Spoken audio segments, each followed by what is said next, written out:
Hola, el día de hoy vamos a hablar sobre el tema de normas APA en su sexta edición.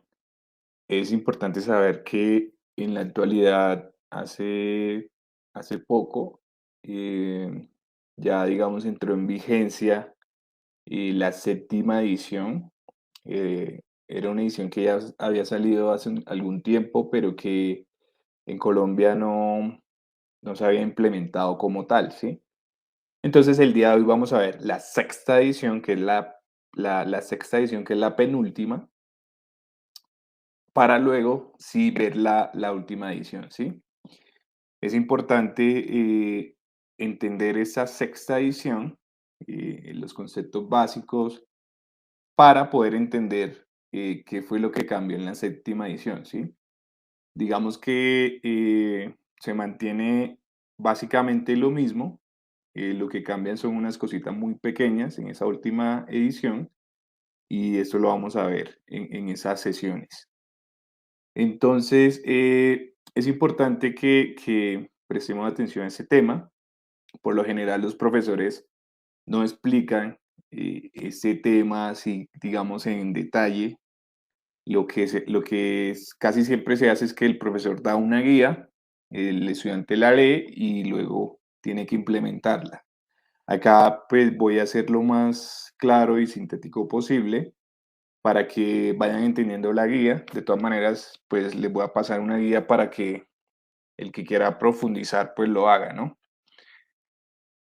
Entonces, para empezar es necesario saber que esas normas reciben ese nombre gracias a que esa fue la asociación que las creó, ¿no? La Asociación Americana de Psicología eh, fue la entidad encargada de crear ese tipo de normas con el objetivo de ofrecer un conjunto de parámetros que nos permita unificar, digamos, la escritura de los textos académicos en cuanto a citación y referencias se refiere, ¿sí? Y con ello buscamos pues que nuestros textos eh, adquieran un carácter, digamos, en cuanto a la forma propio del ámbito internacional, ¿sí? Que, digamos, lo puedan leer fuera del país y pues se entienda dónde hay una cita, dónde hay una referencia, ¿cierto? Unificar ese tipo de criterios. De igual manera, los márgenes, el espaciado y demás, que eso lo vamos a ver a continuación. Es importante saber que en Colombia existen las normas ICONTEC, que son pues también un tipo de parámetros para presentar trabajos académicos, ¿cierto? Pero que, digamos, esas solo se aplican a nivel nacional, ¿sí? No tienen ese carácter internacional. Y digamos, pues hay siempre un debate como de cuál es más fácil de utilizar, si la norma de conteo o las normas APA, y se piensa que es más complejo las normas APA, cuando en realidad a mi modo de ver, desde mi criterio, las normas y Conté son un poco más complejas, en el sentido de que utilizan, por ejemplo, términos como el IBIT, el OPSIP, ¿cierto? Que si uno no es diestro en ese tipo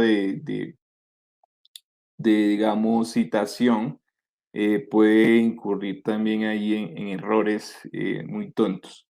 Entonces, sin embargo, vean que si usted hace una revisión de las normas de Conté, cada vez se va pareciendo más a las normas APA, ¿sí? Entonces, eso nos está indicando algo. El modelo a seguir es las normas APA, ¿sí? En ese sentido, vamos a ver a continuación unos aspectos generales relacionados propiamente con el formato general, ¿sí? Que se utiliza en las normas APA. Para iniciar es necesario saber que se utiliza un papel tamaño carta.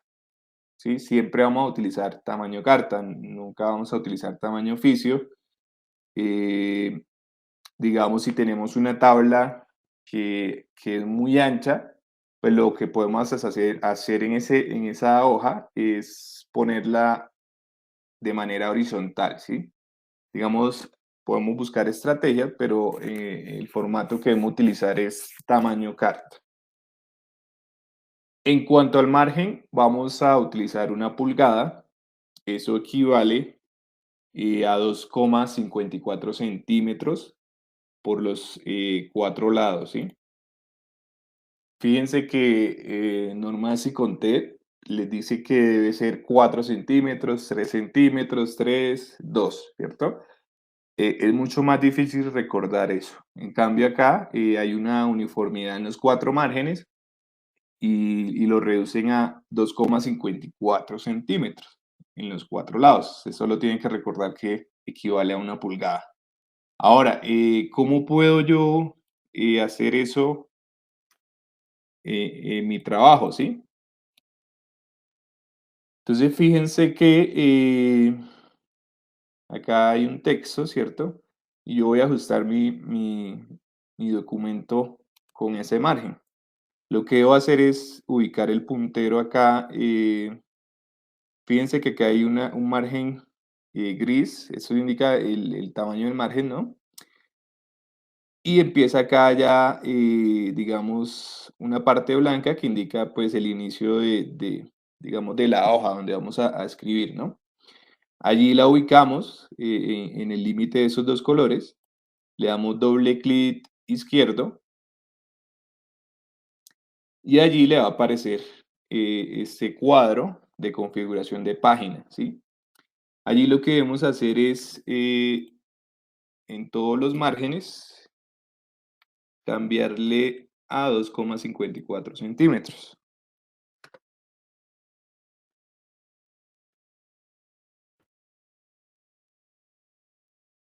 Listo, allí automáticamente vemos que cambió el margen y va a quedar unificado de ahí hasta el final del trabajo o del texto. Sigamos acá. Sí, sí, vamos por el margen. En cuanto a la letra, la norma dice que debe ser Times New Roman de 12 puntos. Sin embargo, a nivel nacional, muchas instituciones utilizan la letra Arial de 12 puntos. ¿Por qué la utilizan? Porque argumentan que es un poco más redondeada y que es un poco más fácil y agradable de leer, ¿sí? Es cuestión de gustos. Ahora, la norma le dice a usted que debe ser Times New Roman, ¿sí? Si un profesor les dice, necesito que me hagan un trabajo en norma ZAPA sexta edición, pues usted sabe que debe utilizar la Times New Roman. Ahora, si un profesor o si usted va a publicar un artículo en una revista, digamos, de la UPTC, y le dicen, no, la letra debe ser Arial 12 puntos, pues usted la hace con Arial 12 puntos, ¿sí? El texto va a doble espacio y alineado a la izquierda, excepto en tablas y figuras. Eso del doble espacio se pide con el sentido digamos, eh, por ejemplo, en el caso de las tesis, nos permite un espacio considerable entre margen y margen y pues nos va a permitir hacer anotaciones en esos espacios, ¿no? Ahora, por lo general, a nivel nacional también se utiliza 1,5, ¿sí? Con el objetivo también de ahorrar un poco más de espacio y de papel, ¿no? En cuanto a la alineación, vemos que la norma dice que debe ir alineado a la izquierda, ¿sí? Tal como aparece esta, si se dan cuenta está alineado a la izquierda. Ahora, es muy raro ver un documento que esté alineado a la izquierda, porque si se dan cuenta, eso va creando como un efecto acordeón, tipo acordeón, ¿cierto? En la finalización de los párrafos, ¿sí? Ahora, ¿por qué esa asociación dice que debe estar alineado a la izquierda? Resulta y pasa que cuando uno lo alinea a la izquierda, el espacio que hay entre palabra y palabra, si se fijan, es el mismo, ¿sí? El mismo espacio, ¿cierto? Ahora, el espacio que hay entre cada letra dentro de una misma palabra también es el mismo. Esta asociación que se encarga de estudiar pues, la parte cognitiva eh, nos afirma que esa separación de palabras con el mismo espacio ayuda, facilita pues la lectura, ¿sí? Digamos que entienden que esos espacios muy grandes pueden actuar como distractores, ¿sí? Y puede que requiera un poquito de mayor demanda cognitiva para leer, ¿no? Sin embargo, por cuestiones meramente estéticas,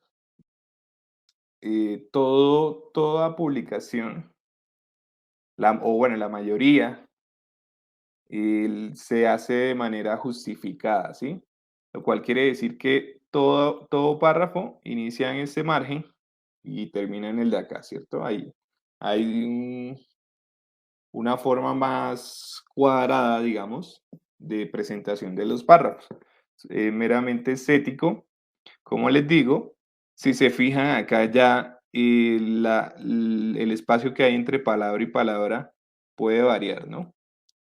Puede incluso hasta aparecer debajo, algo así. Puede aparecer un espacio así, fácilmente dentro del párrafo entre palabra y palabra, ¿cierto? Eso es lo que la asociación dice que puede actuar como distractor. Sin embargo, pues por cuestiones meramente estéticas, se justifica. Ahora, que vuelvo y les digo, si el profesor les dice a ustedes, necesito que me hagan un trabajo sexta edición, ¿cierto? Con la sexta edición de APA, pues sencillamente usted podría estar alineándola a la izquierda y no hay ningún problema. Ahora, si el profesor le dice, no, quiero que sea espacio 1.5 y justificado, entonces ya usted tendrían que hacer esa modificación, ¿sí? Por lo general se hace así. Si lo hacen de esta manera, no habría ningún inconveniente. Sigamos por acá. Bueno, acá ya expliqué esa parte. Después de un punto final de una oración y digamos para empezar un nuevo título o subtítulo dentro del texto, se debe dejar dos espacios, ¿sí?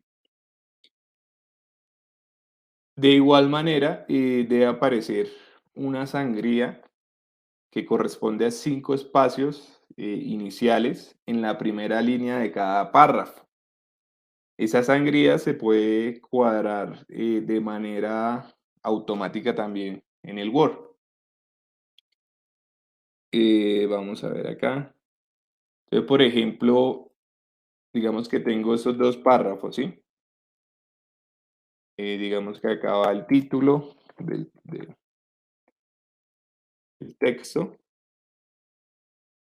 título. Digamos que después de cada título, el primer párrafo que aparece no debe dar sangría. A partir del segundo párrafo en adelante, ahí sí debe llevar sangría. Eso quiere decir que debe quedar gráficamente, como les voy a mostrar aquí a continuación.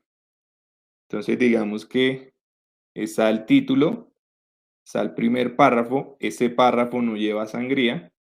A partir del segundo párrafo, ya le aplicaríamos la sangría.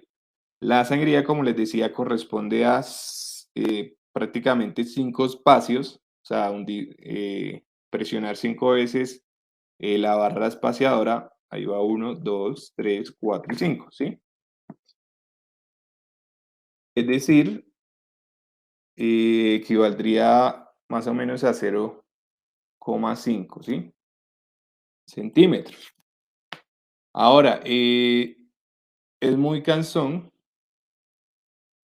escribir cada párrafo, ¿cierto? Y estar uniéndole 5 veces el espacio al inicio, ¿cierto?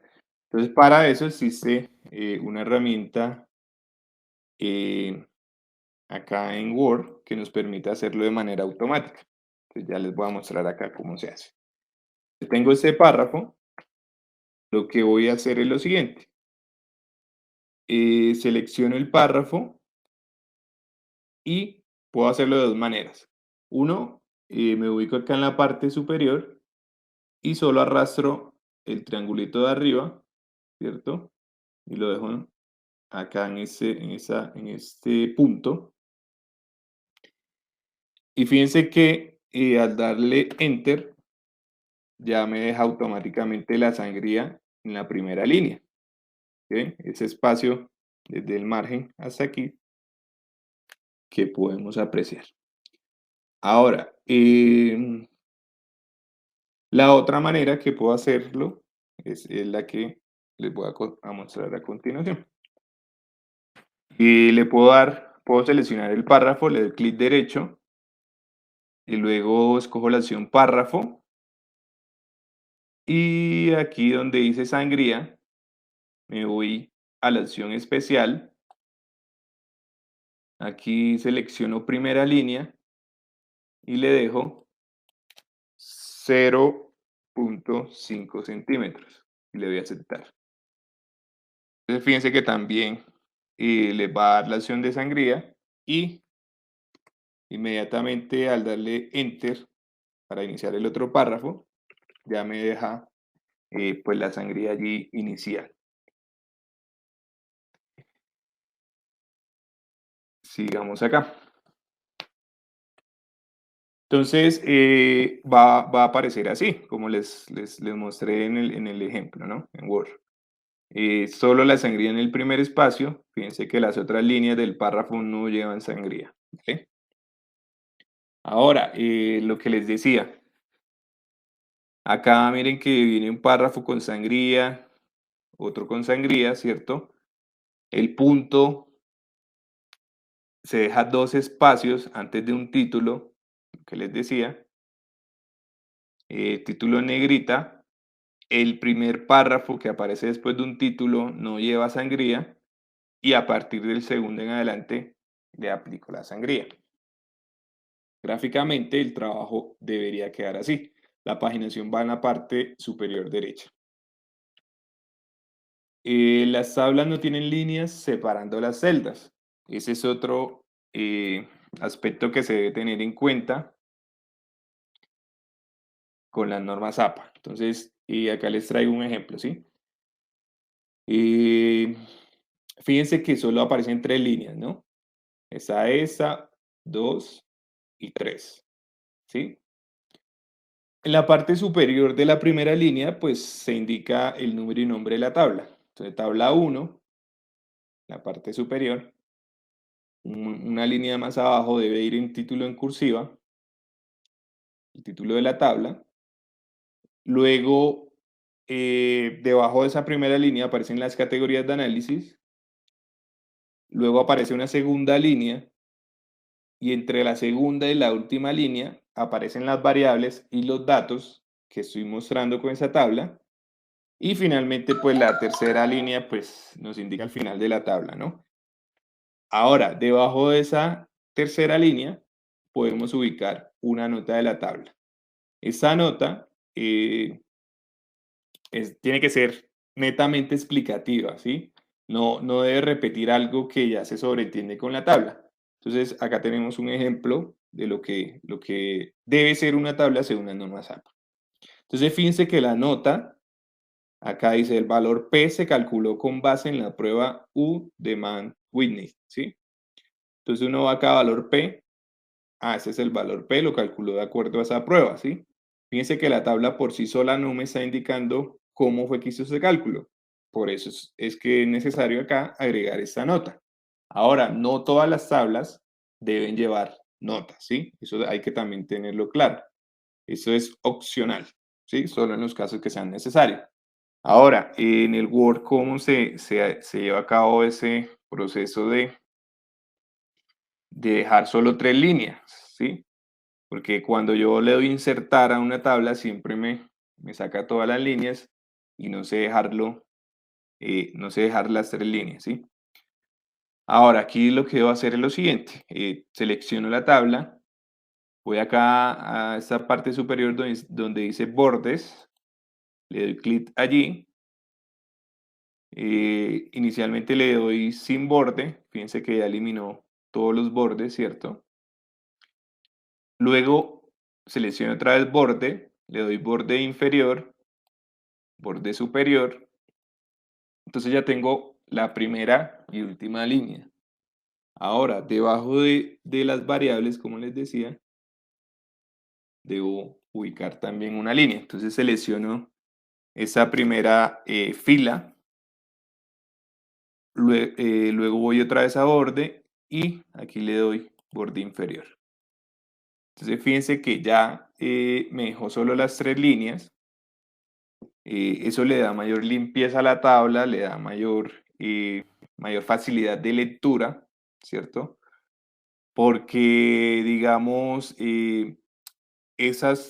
todas esas líneas no están aportando nada, ¿cierto? Las que acabamos de quitar.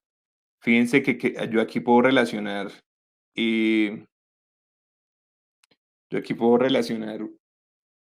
esa variable con ese dato de acá, ¿no? Yo puedo hacer esas relaciones en el eje X y Y con esa categoría. Yo puedo relacionar, la persona 1 se gastó tiempo 1 hora, ¿sí?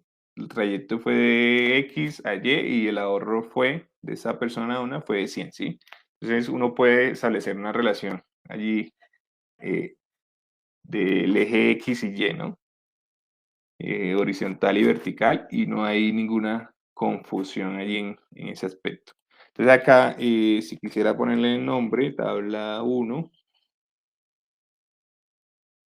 y debajo en cursiva pongo el nombre de la tabla, relación de ahorro en viajes, ¿sí? Entonces así debería quedar y gráficamente mi tabla, ¿no? ¿Cómo la voy a presentar? Ahora, digamos, si la tabla no fue de elaboración mía, yo tendría que agregar acá en la nota, ¿cierto? Y debería indicar cuál fue el autor de la obra, de la tabla, ¿no? Entonces, autor, coma, acá va el año, coma, y la página de donde la tomé, ¿sí?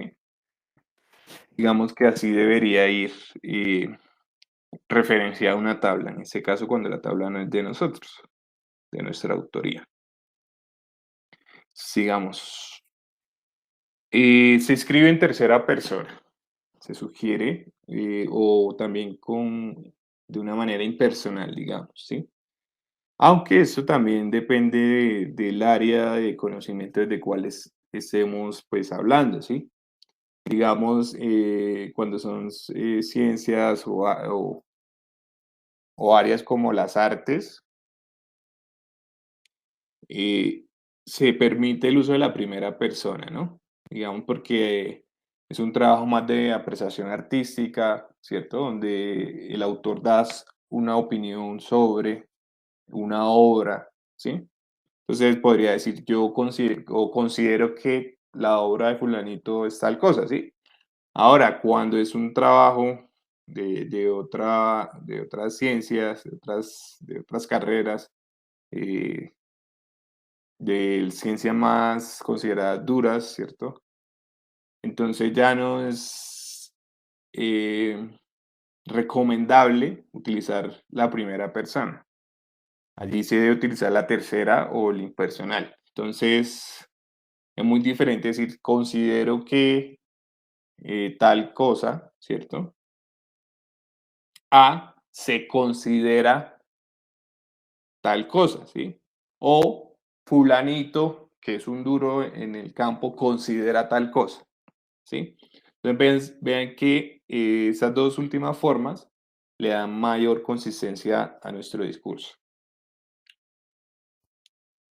En cuanto a la portada, vamos a ver que Los márgenes son de una pulgada. En la parte superior ubicamos el título del trabajo. Pensemos, por ejemplo, en un ensayo o una tesis. En la parte superior el título. En la parte intermedia va a ir nuestro nombre completo.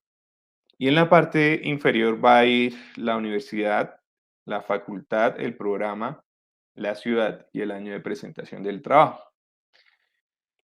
En cuanto a la contraportada, va a llevar los mismos elementos.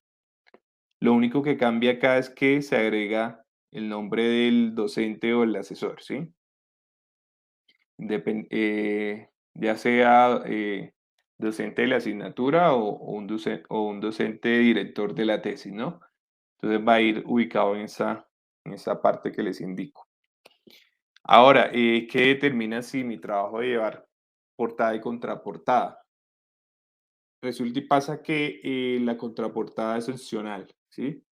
Ustedes solo deben presentar si el profesor o si la institución se los pide, ¿sí? Si no se los pide, pues sencillamente presentan la portada, ¿vale? Listo. Eso sería en cuanto a los aspectos generales de las normas APA, ¿sí? Ahorita vamos a ver más adelante qué es esto de la citación, cuáles son las maneras, cuáles son las formas de citar, cómo hacer una buena citación, y luego vamos a ver la referencia, ¿sí? ¿Qué es una referencia? ¿En qué se diferencia una referencia de una bibliografía? ¿Sí? Las diferentes maneras de referenciar varios documentos académicos, una tesis, un artículo, ¿sí? Una ponencia, un libro, capítulo de un libro. Todo eso lo vamos a ver, ¿sí? En detalle. Pero antes de eso es importante que veamos qué es esto del plagio, ¿sí? Porque es un tema que es bastante reiterativo en la academia y es un tema que pues éticamente está mal, ¿sí? Entonces, el plagio, vemos que viene del latín plagio, que significa secuestro. Fíjense que ya de entrada, el origen de la palabra ya me está indicando que tiene connotaciones netamente negativas, ¿cierto? En ese sentido, plagiar es una copia en lo sustancial de obras ajenas, dándolas como propias, ¿sí? Es secuestrar las palabras de otras, es robar las palabras de otra persona y presentarlas como si fueran propias. Entonces, el plagio consiste no solo en robar las palabras, ¿cierto? No es que copié y pegué mi trabajo y ya eso es plagio, ¿sí? Sino que también se llama plagio cuando yo robo la idea de la otra persona y la doy como propia. Eso quiere decir que esas prácticas que hacemos en el colegio de que copiamos de Wikipedia, copiamos de cualquier otra página web y la pegamos en el trabajo, en el ensayo y lo entregamos, o lo copiamos, lo pegamos, lo maquillamos, le cambiamos algunas palabras, eh, buscamos sinónimos y todo lo demás, y lo presento como propio, eso también es plagio, ¿sí? Esas prácticas son plagio, ¿sí? Me estoy robando la idea de la otra persona. Robar palabras, robar ideas, se constituye plagio, ¿sí? Si no acredito de manera explícita de dónde vino la información, ¿sí? Ojo con eso. Yo puedo, y lo vamos a ver, copiar de alguna fuente X información, puedo cambiar algunos conceptos, algunos términos por sinónimos. Eso lo puedo hacer siempre y cuando yo acredite de manera explícita el autor de esa idea, ¿sí? Allí ya no sería plagio. Si yo digo, eso lo dijo fulanito en el año tal, en la página tal, le estoy dando el crédito, ya deja de ser plagio. Esa es la delgada línea entre el plagio y el no plagio, ¿sí? Entonces sería una copia sin autorización y sin referencia, siendo ella una infracción ética descrita en diversas formas de publicaciones. A nivel institucional, el plagio es considerado como un fraude académico y si a uno le llegan pues a descubrir que cometió plagio, pues debe someterse pues digamos, las sanciones disciplinarias a que haya lugar, ¿no? El desconocimiento de qué es el plagio no es una excusa para evitar las repercusiones o consecuencias, ¿cierto? Eso está en la Constitución, desconocer la ley no nos exime de las repercusiones legales a que haya lugar. Eh, bueno, acá hay unas sanciones para los que cometen este delito. Puede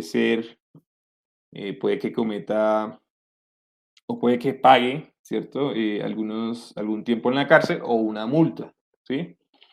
Ahora, ¿a qué se debe esto?